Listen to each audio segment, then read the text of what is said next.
Welcome to the Longevity Protocol with Dr. Christina Bosch and Dr. John A. Robinson. We'll be your guides to uncovering the secrets to optimal health, better sex, and happiness.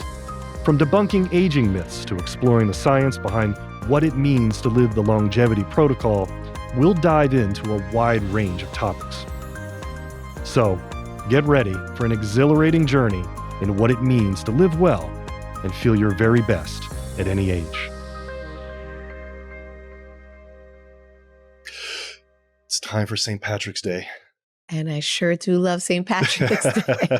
I mean, I really do. I love St. Patrick's Day. I like the food. I like the fun.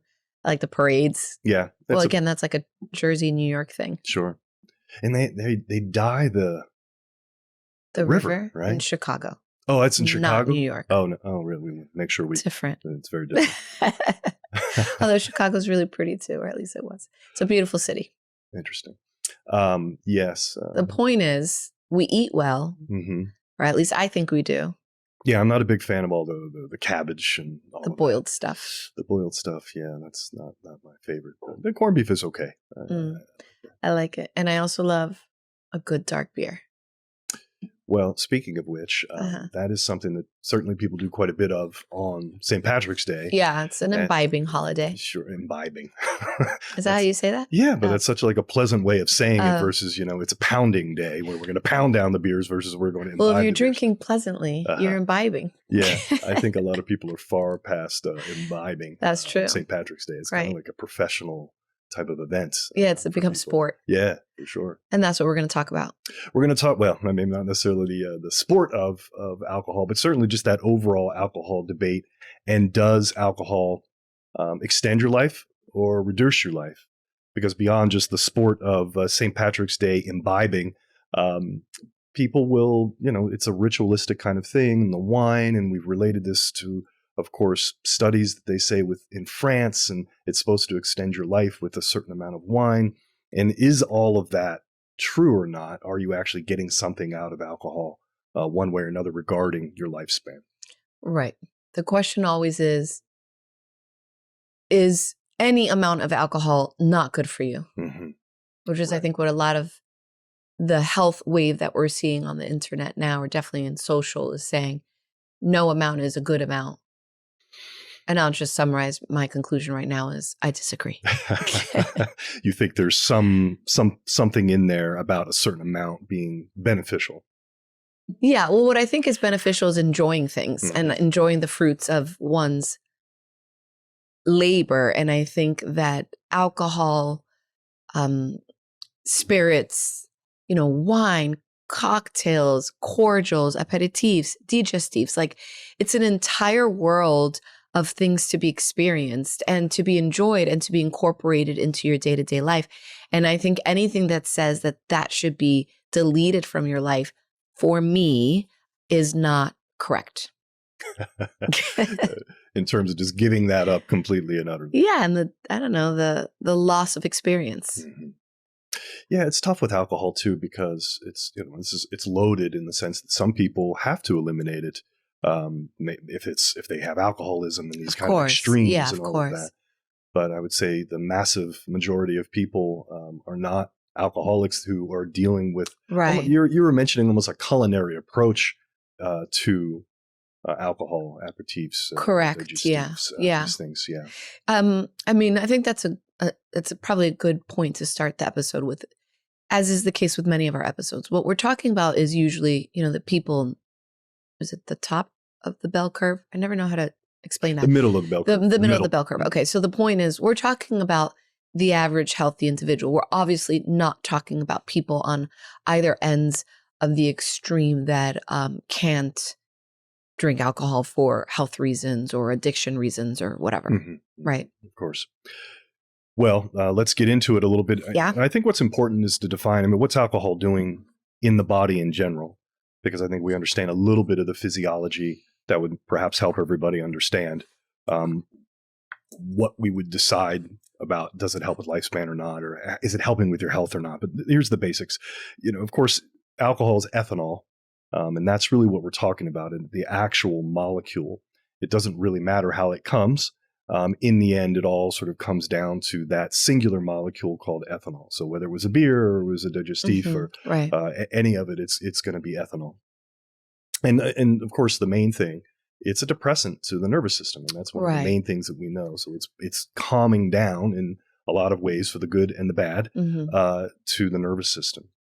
And what I think is really important too, there's something called alcohol dehydrogenase, and this is an enzyme that breaks alcohol down into something called acetaldehyde, and then acetaldehyde is then further sort of metabolized and digested down into something called acetate, and it's the acetate that people sort of breathe out, and that acetate actually has a lot of negatives because it's a byproduct that we're trying to get out of the system. Right. So you'll see elevated acetate levels in diabetic issues, and I mean it's not necessarily a good thing to have an excessive amount of that, but the body has a way, even through the breath as well, to expel. Just get it out. Yeah, just get it out. Right. The point, I think, well, I don't know if it's that point, but I think part of what you're emphasizing is that as alcohol breaks down into this acetate is something we don't want to hold on to. Correct. Because when you talked about the diabetics, you weren't saying diabetics in relationship to alcohol. You were just talking about. Yeah, in the actual diabetic state, so they will have excessive amounts of acetate. Right. So the body doesn't want acetate in it. Correct. And when we're talking about alcohol, the more alcohol you're consuming, the more acetate your body has to get rid of. Yes. Okay. And of course, and this goes into the brain and all of that. Right. There's that's where part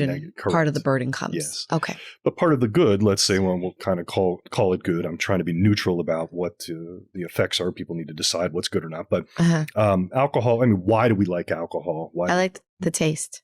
Okay. You like the taste. And a lot of the reason too, beyond the taste, I think for people is they're getting an actual physiological change with that.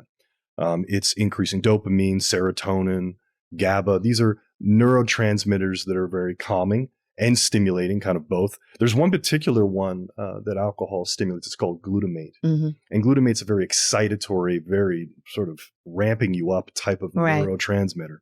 It's like glutamate, monosodium glutamate, MSG. So it kind of ramps you up, and people actually tend to like it. It's one of the things about, let's say they put MSG in Chinese food. The good of that is that you actually kind of like it in a way. There's something you're getting outside of the taste of the Chinese food. You're getting the MSG is actually, for a lot of people, helping them, even though they tend to have also at the same time sort of an allergy. Yeah, some like side effects. Migraines or headaches. Right. It's like too excitatory, too much of that glutamate. But that whole mix of what's going on in the brain is part of where we're getting the euphoria, because it's stimulating literally opioid cells to release endorphins. So it's, that's part of the euphoria. That's part of why we call it a spirit and why people like it. Right. The other thing is when we say it decreases inhibitions, it's definitely affecting the prefrontal cortex or temporal lobes, and making you kind of say it's all good, and I guess that again can be a good thing, but to the excessive amount of that, it's decreasing, rational thought. It's decreasing your ability to plan.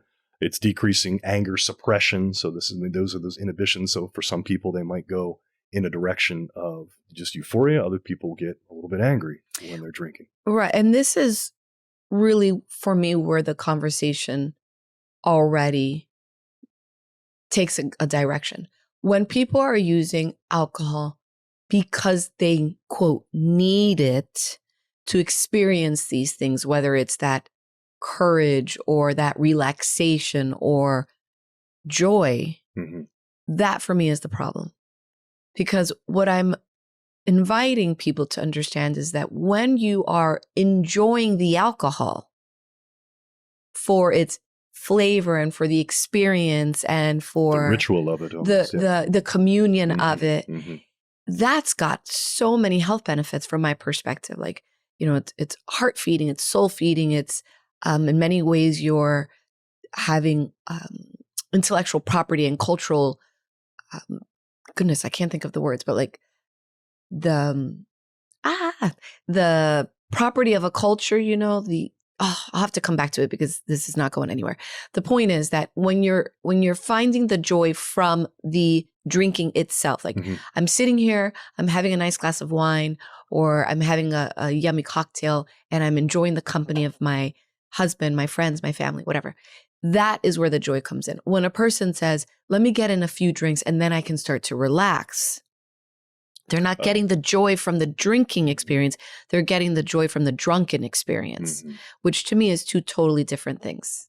Well, that could be, I mean, maybe somebody's getting drunk, but maybe even just the small amounts. I mean, because even small amounts of alcohol can begin to have these effects. So where are you drawing the line there with when somebody's saying something like that? One drink or after they actually are getting drunk? It's not about the amount drank at all. I'm drawing the line at the idea of what is the emotion with which you're going into picking up that glass.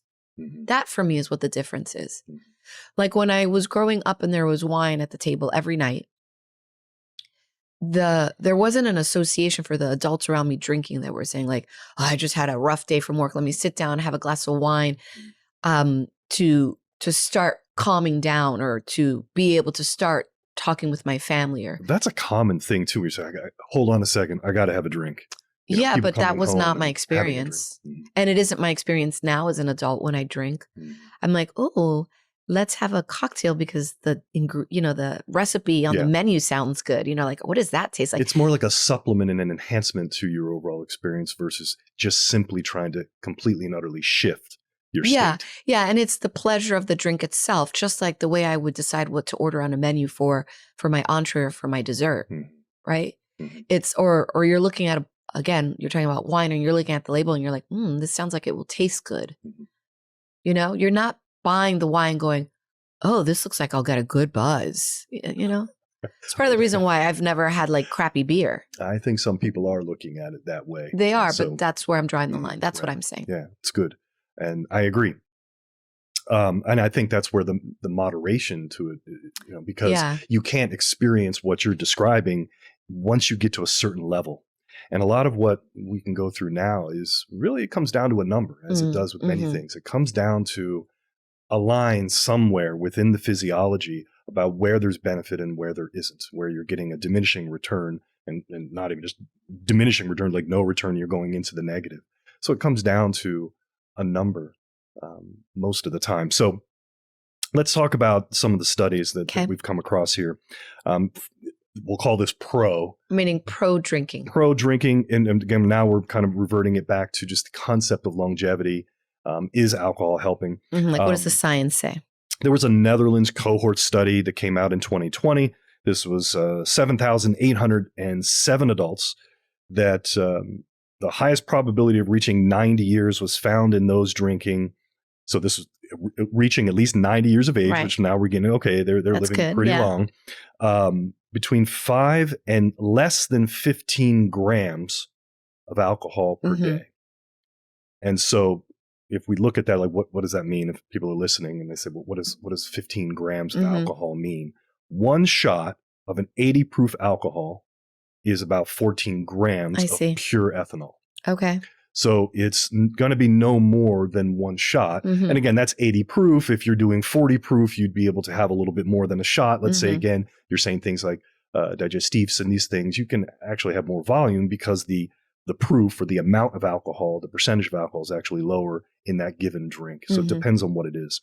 But again, giving people a basic understanding of what that means. So basically less than a shot a day worth of alcohol, they're actually getting some level of benefit.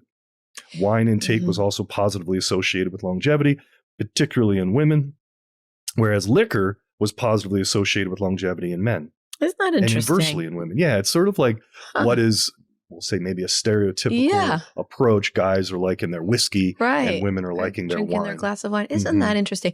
That's innate wisdom. That really is innate wisdom. And it goes back to the point, this isn't about quantity. So the reason I'm saying alcohol in one's life is a pro is because I'm not talking about high consumption. I'm talking about perhaps frequency. I mean, maybe it's part of your regular weekly life, perhaps. But when you're thinking about those pre-dinner drinks or after-dinner drinks, et cetera, or even a really good tequila, and then I know my dad will say something like that. That's for sipping, like, that's what stupid teenager or whatever. Well, not a teenager, but stupid youngin. That's for sipping versus slamming it down. These studies are not connecting, or they are establishing the correlation between controlled quantities and health benefits. Yes. Okay. And to this other study, this is an association between daily alcohol intake and the risk of all-cause mortality. Now, and this came out in 2023. What's interesting about this, well, here, let me just read this part. Daily low or moderate alcohol intake was not significantly associated with all-cause mortality risk, while increased risk was evident at, of course, higher consumption levels. So right to your point. But what's important about this, and this is what, certainly as I was digging in more to the research about this, about what's out there regarding benefit or not, it's mostly just saying it's not causing a problem.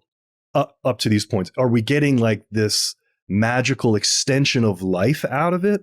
I'd say the most of what we're seeing is that it is not causing a problem, again, based on how they're calculating this and based on how much somebody is consuming. That's so your summary is that you would not say it doesn't make it worse. But you would not say that low quantity consumption on a regular basis is to your health, but it's definitely not against your health. Correct. At least if we're going to look at that really strictly to say there's no increased risk with all-cause mortality.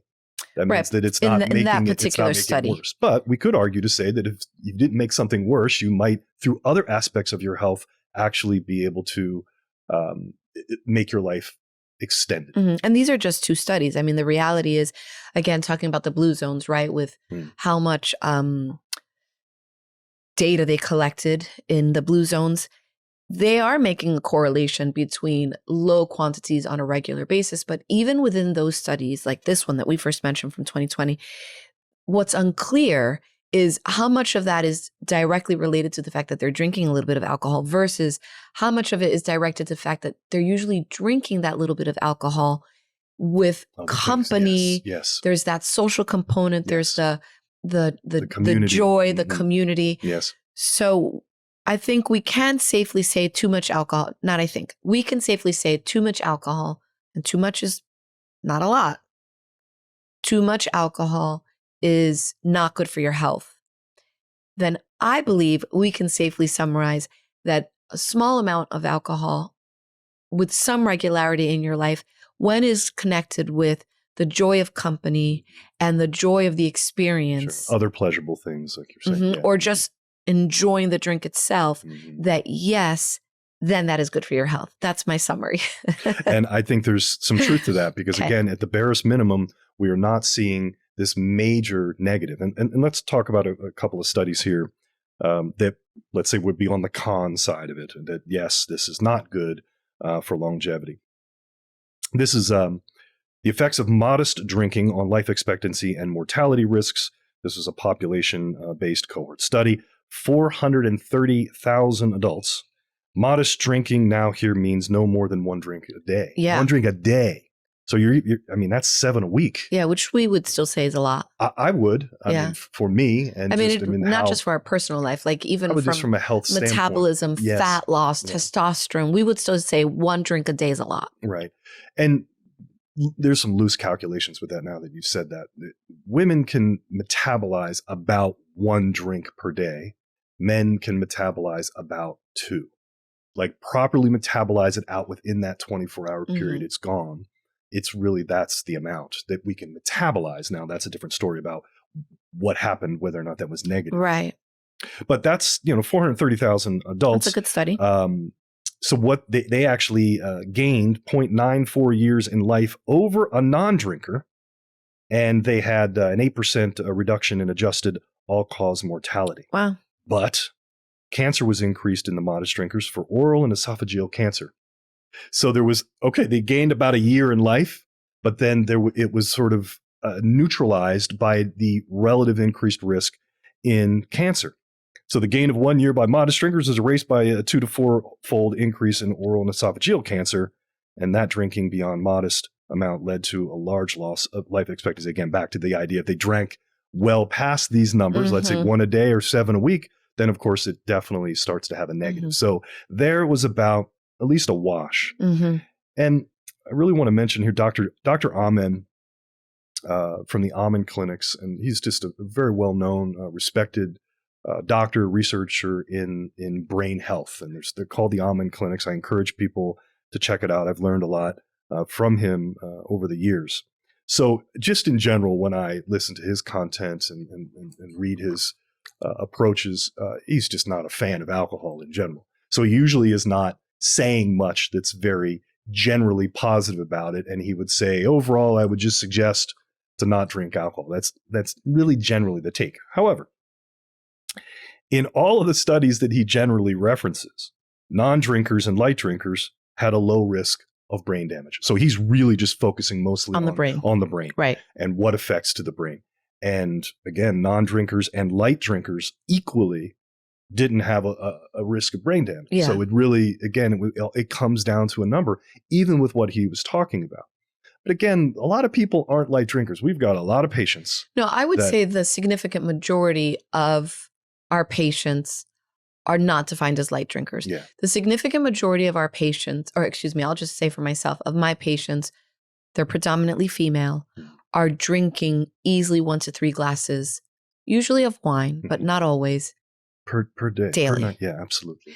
And that is, from a longevity perspective, it's much too pro-inflammation. Like that's just, it's not good. It's not good for their metabolic goals. It's not good for their aesthetics. It's not good for their skin. It's not good for their fat. And what I find is that many times these people then become non-drinkers. Mm-hmm. It's like all or done. It's all or nothing. Yeah. Mm-hmm. And that's interesting to me because I feel like that's an addiction problem. Mm-hmm. If you say, I have to go from I drink a lot to I don't drink at all, then that's because there's an addiction there. Mm-hmm. And that's the part that's scary that I think people really need to self-reflect.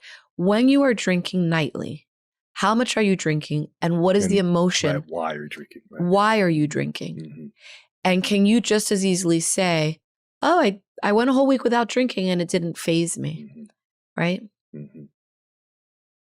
Yeah, same thing with all of my female patients. It is very common to see that sort of 1 to 3. I just had a patient just the other day say that to me. And we were talking about her fat loss goals. Right. And just what is there in terms of her habit. It was, and they say 1 to 3 and it's usually more than that, or it's probably not 1 to 3. It's just 3. Yeah. Like what's the formula they say? Yeah. In medical school, they would have said whatever they put in their paperwork, add another one. No, oh, you double it. Yeah. Yeah. It's just, Right. And we check liver functions, very specific liver function test to actually be able to kind of see that. It's something called GGT. It's one of the particular liver functions that will really show alcohol intake versus other liver function tests. And we always check that routinely so we can have that conversation very frankly with patients so they can see how alcohol is affecting them or not at the level of at least the liver, and then how that would extend out. But I wanted to say this too, back to our patients. I know that patients will come in.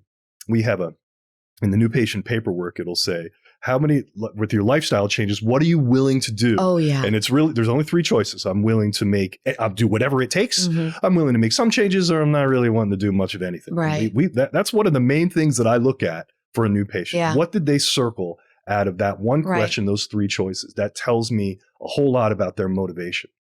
But a patient, I've seen them write, I'll do whatever it takes, but I'm not stopping alcohol. I want to lose weight, but there's no way I'm stopping my wine. I have had that same thing. I've had people literally sit down and say, right. Don't touch my drink. Right. And I'm like, right. Tell me what to do, but don't touch my drink. Sure. Yeah. I mean, it's like you said, it's your drink. Yeah, right. That's up to you. And I have a lot of men too. These are, a lot of guys. These are, go, kind of high-powered business guys, and they drink. We have very, very frank conversations about the alcohol, and I'm showing them blood work. I'm showing them why things are happening, and why is that? I write alcohol on the labs about 1 million times. Yeah. We go through why is the blood sugar high? Why are your triglycerides high? Why is certain liver functions off? It's just the alcohol. And they're often looking for another answer, but I'll have those conversations over and over again with them until they're ready. Until they're ready to make a change. Yeah, absolutely. I have learned that is a very, very challenging conversation with patients. They have to be ready in their own mind and heart about it. And I would encourage that people are listening now, even if it's any of our patients, to really strongly consider that something. This is the way you and I are in our approach. We don't judge them. No, we're not militant about it. And we're not, absolutely not. No, the fact that they're there is already like, the fact that you're sitting there in front of me is already like, good for you. Yeah.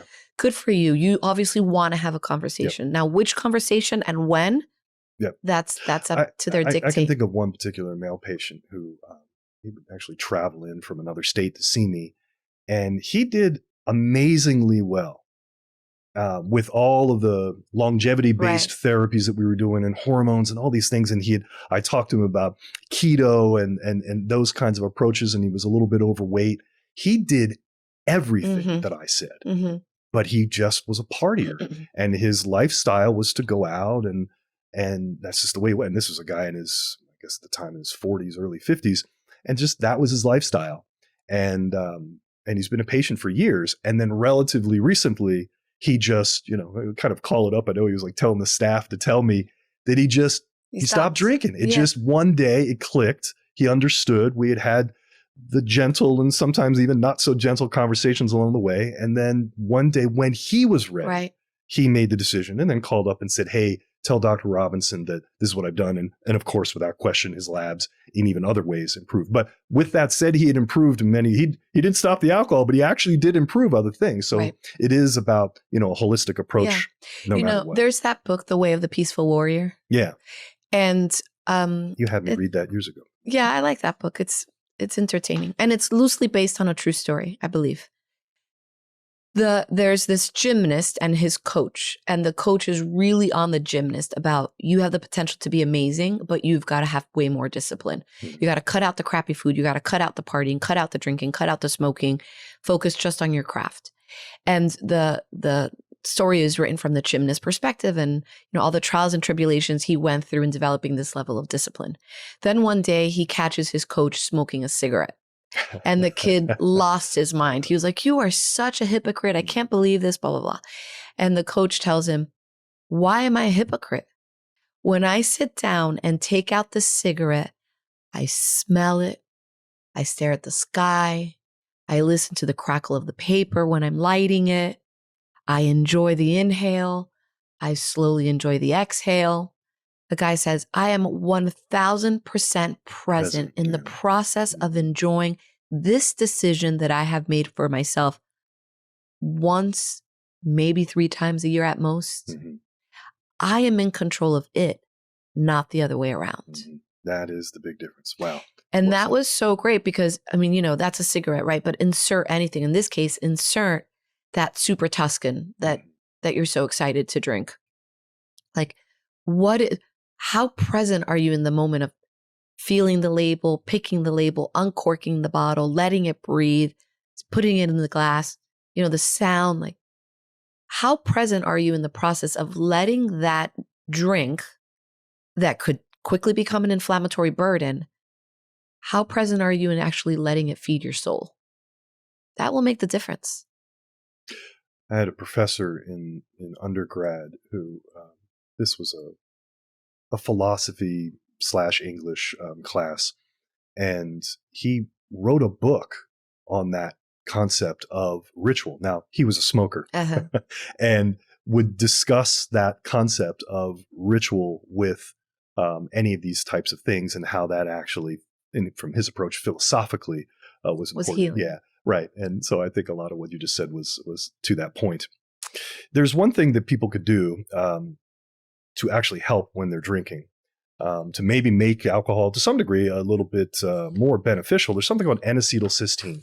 And this is a supplement you can take, about 200 milligrams of NAC right before you're drinking. That actually what it's doing is it's actually helping your liver to metabolize. We're back to that concept of the acetate and trying to get that out of the system. It helps you to metabolize the alcohol better. So this will decrease some of those negative effects. A little bit of N-acetylcysteine kind of help out that liver a little bit. Could be something that could be helpful. I think that's probably largely it. I would just kind of remind everyone that alcohol does definitely negatively affect sleep. Yeah. Like you'll pass out, but then people will wake up. Again, these are all problems of excess and frequency. We have a lot of really good articles here. I think that people who are looking at the additional information on the Substack, be familiar with them, read them, add some information to your decision-making process. I think that we have 2 perspectives. Look, personally, I have maybe 4 drinks a month. we're just not big drinkers. Right. So even when I'm saying like, I'm the pro alcohol, what I'm really saying is that I'm pro experience of something that brings you pleasure.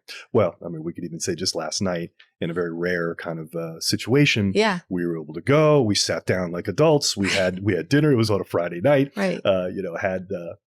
Had dinner and we had a drink. I had a drink that lasted me the whole meal, Sure. That's the other thing too. It's about timing and how people expand it out. And we sat there and we drank a lot of water during that process. Right, that's right. Yeah, and they always say at least have one glass of water in between a drink. Not only is it helping to sort of space things out, but it's helping to rehydrate you, because one of the negatives, of course, as we all know, with alcohol is dehydration. Yeah. Well, I would like to just give some summary points that I think are helpful to our listeners. Number one is ask yourself, what is my relationship with my drink? What is the motive behind the drinking? Mm-hmm. Okay. And I'm not even telling you which is the right answer. I'm just saying, ask yourself, right? Would you agree? Yes. Number two is, I would say, for every drink of alcohol that you have when you're out and about, or if you're drinking at home, follow it with one full glass of water. You will find that you drink less alcohol if you are taking a pause to hydrate. And number three is that I would like to invite people to recognize that alcohol or drinking something when they're out and about socializing isn't mandatory for having a good time. And that you can just as easily have some sparkling water in a fancy cup with some citrus, a little lemon wedge, and it makes you feel just as much like you're participating with your peers as if you were having some alcohol. Absolutely. Right? Are you liking what you're hearing? Do you want to hear more? Do you want others to benefit from this great content? If you do, make sure you please share, subscribe, and comment. You can find links to all of our social media channels and all of our featured articles, basically everything that we're doing right on Linktree for Longevity Protocol Pod. If you want a little bit more about our personal lives, be sure to follow us on Instagram at the Sex Docs. Here's where you can comment, ask us questions, and we'll directly address those in our videos. Be sure to subscribe on Substack. What Dr. Bosch was just saying there, there's far more information, protocols on longevity and health, including in the notes right here for today's episode. And finally, if you are ready to make a change in your health and you want to see us as a new patient right here in Scottsdale, Arizona, please inquire through our private practice website at hormone-zone.com.